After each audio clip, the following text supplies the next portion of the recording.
और आज मैं एक sci fi war movie the revolt लाई हूँ। मूवी की शुरुआत में हम एक हेलीकॉप्टर को क्रैश होते हुए देखते हैं। वहीं दूसरी तरफ हमें एक अफ्रीकन गांव दिखाया जाता है जहां हर तरफ लोग अपनी जान बचाने के लिए भाग रहे होते हैं क्योंकि ये एक वॉर जोन था। और हम कुछ अमेरिकन सोल्जर्स को देखते हैं, कुछ एडवांस रोबोट हंट कर रहे थे और इन रोबोट्स के एक एक वार से ही सोल्जर मारे जा रहे थे। पर इसके पहले कि बचे हुए सोल्जर कुछ रिस्पॉन्ड करते, एक काफी बड़ा धमाका होता है और ये सीन इधर ही कट हो जाता है। और थोड़े समय के बाद हम अमेरिकन स्पेशल फोर्स के कैप्टन बो को देखते हैं जो धमाके के कारण बेहोश हो चुके थे और अपनी आंख खुलने पर वो खुद को केन्या के प्रिजन में पाते हैं। इन्हें सर पर चोट लगने के कारण कुछ भी याद नहीं था कि वो कहाँ पे है और यहाँ पे कैसे पहुँचे। इसी बीच में उसे एमनीशिया के भी अटैक आने लगते हैं और वो वही उस सोल्जर के नीचे पड़े हुए एक इलेक्ट्रिक वायर को टच करने पर भी उसे कुछ भी नहीं होता और दीवार पे बने हुए होल से बाहर देखने पर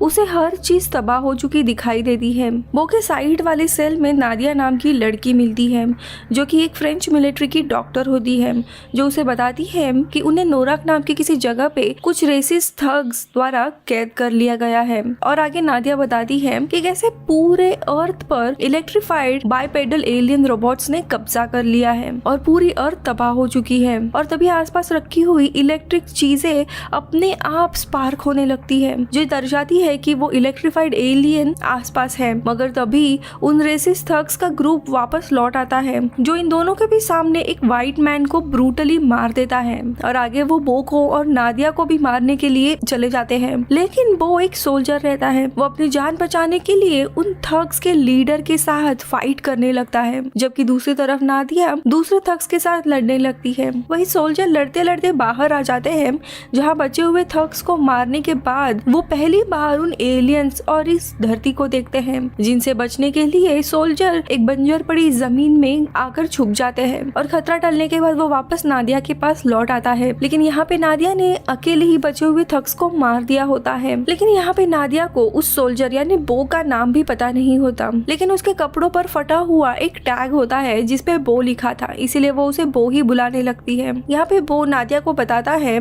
कि उन्हें अब यूएस मिलिट्री के बेस तक जाना चाहिए, लेकिन नादिया उसे बताती है कि तुम शायद चीजें भूल गए हो। पिछले 8 दिनों से दुनिया भर के सारे मिलिट्री कैंप्स, अलग अलग आर्मी खत्म हो चुकी है, अर्थ पर कुछ भी नहीं बचा है और आसपास शायद ही कोई यूएस मिलिट्री का बेस मिलेगा। पर वो उसे बोलता है कि शायद मैं भूल गया होऊंगा, लेकिन मुझे हार नहीं माननी है, मुझे यूएस मिलिट्री के बेस तक पहुंचना ही होगा। और वो आगे बढ़ने लगता है और नादिया भी उसके साथ चलने के लिए मान जाती है और दोनों कुछ खाने पीने का सप्लाई लेकर गाड़ी से अपने सफर पर निकल पड़ते हैं। पर रास्ते में उन्हें केन्या मिलिट्री के लोग रोक लेते हैं जो बो के हाथ पर एक सैटेलाइट जैसी दिखने वाली टैटू को देख उसे मारने ही वाले होते हैं कि तभी बो उन सोल्जर में से एक की गन छीन कर 2 सोल्जर को छोड़कर बाकी सबको मार देता है। वहीं बो बचे हुए 2 सोल्जर को धमकी देता है और उनसे उन्हें पता चलता है कि ये जो उसके हाथ पे टैटू है ये निशान अमेरिकन रेडियो स्टेशन का है जहाँ बिल्कुल ऐसा ही एक सैटेलाइट है और इस रेडियो स्टेशन को छोड़कर बाकी हर चीज को एलियंस ने तबाह कर दिया है। और इन सोल्जर्स का मानना होता है कि दरअसल अमेरिकन्स ने ही सैटेलाइट की मदद से इन एलियंस को अर्थ पर बुलाया था। लेकिन बो को इनकी बातों पे यकीन नहीं आता कि उसके मिलिट्री के लोग ऐसा कुछ कर सकते हैं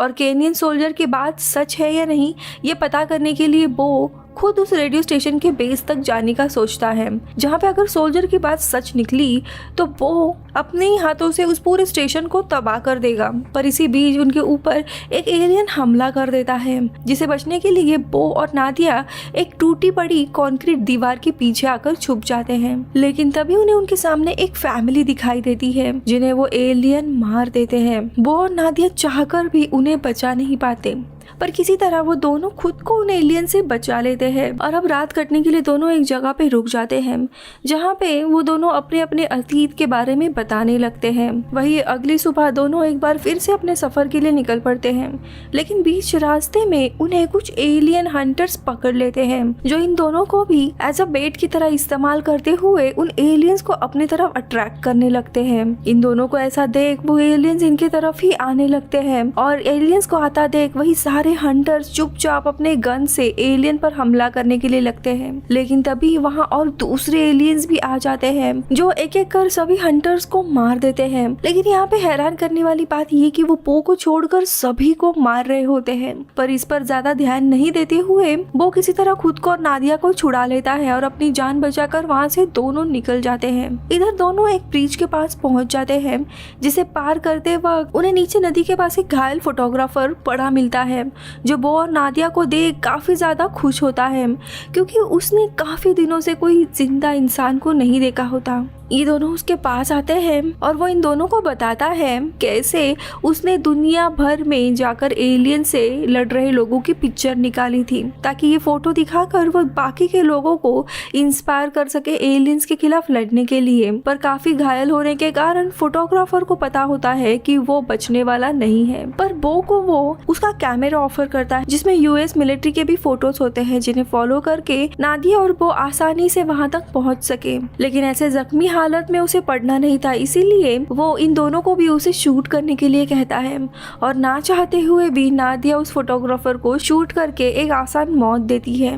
वहीं पर अब कैमरे की मदद से दोनों अपने सफर पे आगे बढ़ते हैं और काफी दिनों तक पैदल चलने के बाद उनके कैमरा की बैटरी खत्म हो जाती है, लेकिन किस्मत उनकी यहाँ पर साथ देती है और उन्हें एक गाड़ी मिलती है जिसकी मदद से वो आगे का बचा हुआ सफर पूरा करते हैं। पर थोड़ी दूर जाने के बाद उन्हें पीछे हजारों की तादाद में रोबोटिक एलियंस आते हुए दिखाई देते हैं, जो अब उन्हीं के गाड़ी के पीछे लग गए होते हैं, जिनसे बचने के लिए अब दोनों भी एक अबैंडन घर के बेसमेंट में आकर छुप जाते हैं। मगर तभी उन पर एक और मुश्किल आ जाती है और उन एलियंस की मदरशिप आकर उन्हें अपनी तरफ खींचने लगती है, लेकिन किसी अनजान कारण से सिर्फ नादिया ही ऊपर खींची चली जाती है। वो पूरी कोशिश करता है कि वो नादिया को बचाए, लेकिन नहीं बचा पाता और वो उस शिप के अंदर खींची चली जाती है।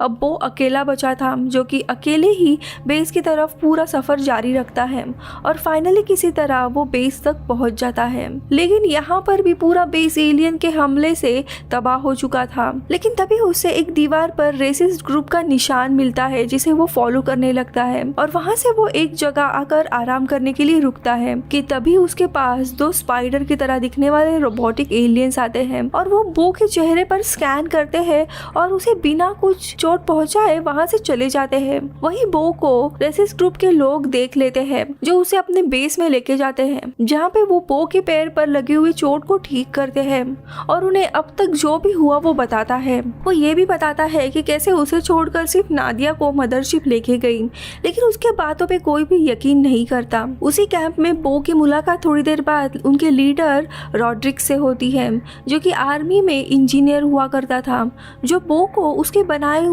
EMP मशीन दिखाता है, जिससे वो उन एलियंस की मदरशिप को इलेक्ट्रिक्यूट कर सकता है, जो दूसरे एलियंस को कंट्रोल कर रहा था। और एलियन का मदरशिप भी इम्पोर्टेंट था, जो अर्थ के बाकी सारे एलियंस को कंट्रोल कर रहा था। रॉड्रिक बो से उन्हें EMP को मदरशिप के सबसे वीक पॉइंट के पास लेके जाके डिटोनेट करना होगा, ये बताता है, जो कि असल में शिप का नीचे का हिस्सा होता है, जो तभी खुलता है जब एलियंस लोगों को पकड़ रहे होते हैं। वही बो की नजर पास में रखे हुए कुछ ड्राइंग्स पर पड़ती है, जिसे देख बो को कुछ फ्लैशबैक याद आने लगता है और देखते ही देखते बो को सारी चीजें क्लिस्टर क्लियर याद आने लगती है कि कैसे एलियंस से लड़ते समय कुछ एलियंस ने बो के स्पाइन में एक चिप फिट कर दी होती है और इसी कारण से बो को एमनीशिया के अटैक आ रहे होते हैं। साथ ही उसके शरीर में इलेक्ट्रिसिटी के झटके सहन करने की एक एबिलिटी आई होती है, जो कि असल में ट्रैकर की तरह काम करती है और इसी कारण से बो अब तक बचते आ रहा है, ताकि एलियंस उसका पीछा करते हुए इस जगह तक पहुंच पाए। और ये एलियंस दरअसल बो को यूज कर रहे होते हैं बाकी बचे हुए इंसानों का पता लगाने के लिए। यानी कि अब बो के वजह से एलियंस को इन रेसिस्ट ग्रुप के बेस का पता चल गया था, जिसे देख कारा नाम की लड़की को बो पर काफी गुस्सा आता है और उसे उसे मारने की कोशिश करती है, पर बो उसे किसी तरह समझा लेता है कि वो लोग उसे अपने फायदे के लिए इस्तेमाल कर सकते हैं, क्योंकि एलियंस बो को कुछ भी नहीं करेंगे और वो ईएमपी मशीन को मदरशिप तक लेके जा पाएगा और सही मौका देख के उसे डेटोनेट भी कर देगा। अब निकलने से पहले ये सब लोग एक प्लान बनाने लगते हैं कि कैसे मदरशिप सारे लोगों को इकट्ठा करती है और तभी उसका मेन डोर ओपन होता है उन्हें ऊपर खींचने के लिए। और इसी जगह पे सब लोग ईएमपी मशीन्स के साथ टनल के रास्ते निकल जाएंगे और उस जगह पहुंचने के लिए अब सब लोग मशीन के साथ टनल के रास्ते निकल पड़ते हैं। पर इसी बीच में उनके ऊपर स्पाइडर लाइक एलियंस का हमला होता है, जिनसे बचने के लिए कारा खुद को सैक्रिफाइस कर बाकी बचे हुए लोगों को आगे जाने की मदद करती है। और इसी तरह कुछ लोगों को खोने के बाद सभी फाइनली उस जगह पे पहुंच जाते हैं जहाँ पे उन्हें एलियंस के पकड़े हुए लोग मिलते हैं। पर क्योंकि वो लोग उन लोगों के बीच में ईएमपी को डिटोनेट नहीं कर सकते, वो एलियंस के पास जाता है ताकि वो उनका ध्यान अपनी तरफ खींच सके और दूसरे लोगों को वहां से भागने का मौका मिल सके।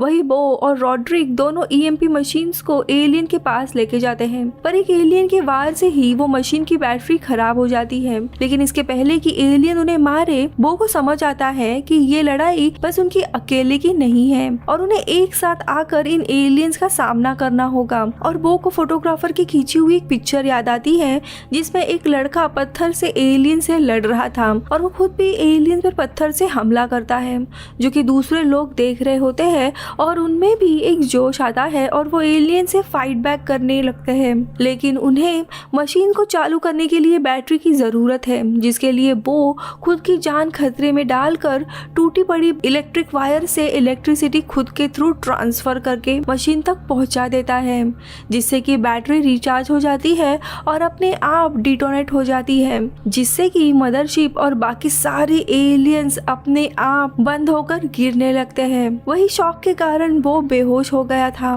लेकिन थोड़ी समय के बाद उसकी आंख खुलती है और उसे पता चलता है कि उसकी सारी याददाश्त वापस आई है, जहाँ पे उसे अपनी आइडेंटिटी के बारे में भी याद आता है। फिर रॉड्रिक बो को उसका असली नाम पूछता है, पर नादिया की याद में वो अपना नाम बो ही बताता है और इसी सीन के साथ ये मूवी इधर ही खत्म होती है।